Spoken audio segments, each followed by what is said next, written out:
like much art throughout history then, Baroque was optimistic. But whose optimism? The 17th century was certainly a period of great expansiveness in European culture, both in geographical space and in the mind. But it was also the time of the Inquisition, of bitter religious wars which devastated the continent, and the time in which despotic monarchs dressed up their naked power in the trappings of benevolence. The style in which they did this can be seen all around us here in the Belvedere Palace. The Italian Baroque artists who developed this visual language used it to express the faith, confidence, and power of the Catholic Counter-Reformation Church. It was a style ideally suited to expressing the interworkings of heavenly and earthly rule. And so, here in Vienna, as throughout Europe, kings and states seized upon this language to make their assertion that their authority was sanctioned by God. It was a style which had a long life. Indeed, it still speaks power to us today.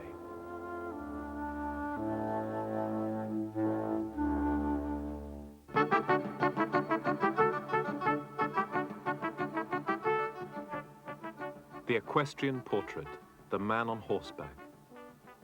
The standard mode for portraying aristocratic and royal rulers.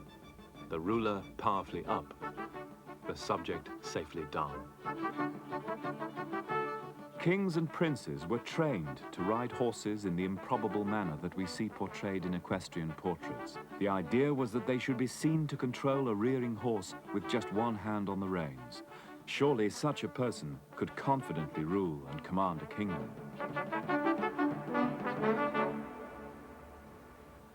Images of power tell us a great deal about the people who make them, but even more about the people who commission them. The dynastic monarchs of 17th century Europe, their power increasingly challenged by far-reaching social and economic change, sought to present themselves as the heirs of the Roman emperors, their authority divinely ordained. For them, art was an instrument of state power, just as armies were, important in directing and maintaining the absolute obedience of their subjects.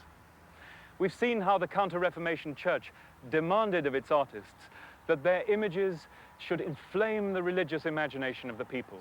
Just so, kings required of their court painters that their images should convey a sense of their benevolence, their dignity, their wealth, their taste, and their divine right to rule.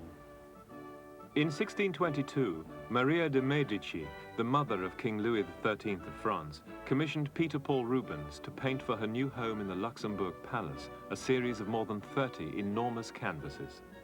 They were to commemorate the 4 years when she ruled as regent after the assassination of her husband, Henry IV, until her son Louis came of age in 1614. Even though Maria was only the regent and not really the queen at all, Rubens employs the full apparatus of glamour, power, and glory to proclaim the greatness of her rule. Her late husband, King Henry, is shown being carried off to heaven. Yet all the action rushes towards Maria, whose position in the painting is higher than the king's. A little odd, since he is the one on the way to heaven.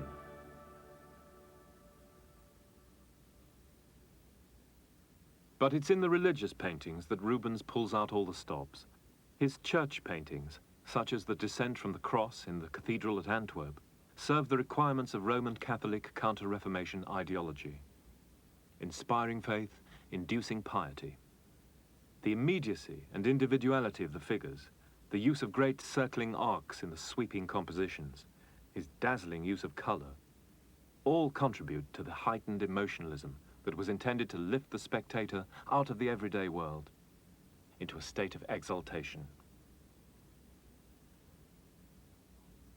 His works are the most powerful expression of triumphant Christianity.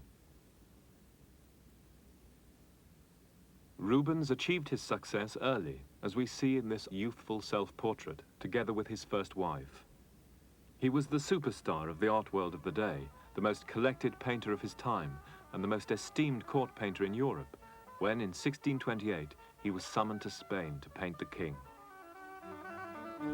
From his capital at Madrid, Philip IV ruled the greatest empire in the world, with dominions stretching from the Philippines to Peru. But bogged down by a long war in the Netherlands, the most powerful state in Europe was about to slip into decline. As so often in history, at a time beset with uncertainty, the arts flourished. Of the painters he met at Philip's court, Rubens was particularly impressed by one, the young Diego Velázquez. Velázquez was an original who would paint a classical subject like the god Bacchus getting drunk with a group of real peasants.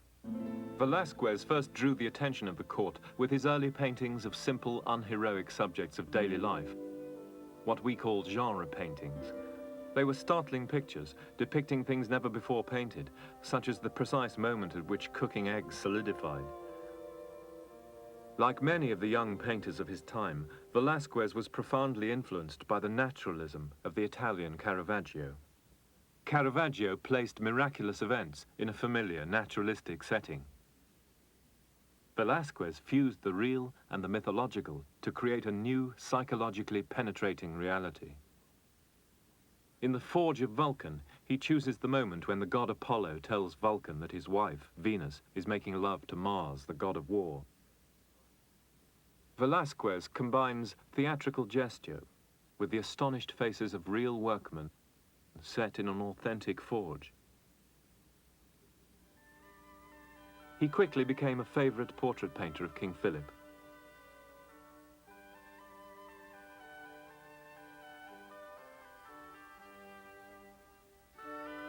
As court painter, Velázquez would make a portrait of one of the royal family. In his studio, assistants then made copies which were sent out to foreign courts. This was an important part of the diplomatic process of the day, especially of the business of finding marriage partners for royal offspring.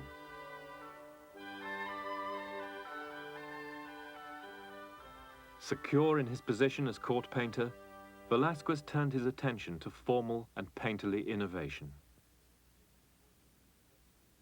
In his portraits of the jesters and dwarfs at the court, Velázquez was free to experiment. He understood that paintings made according to the classical rules produced something other than what the eye sees. The eye cannot focus simultaneously on different planes.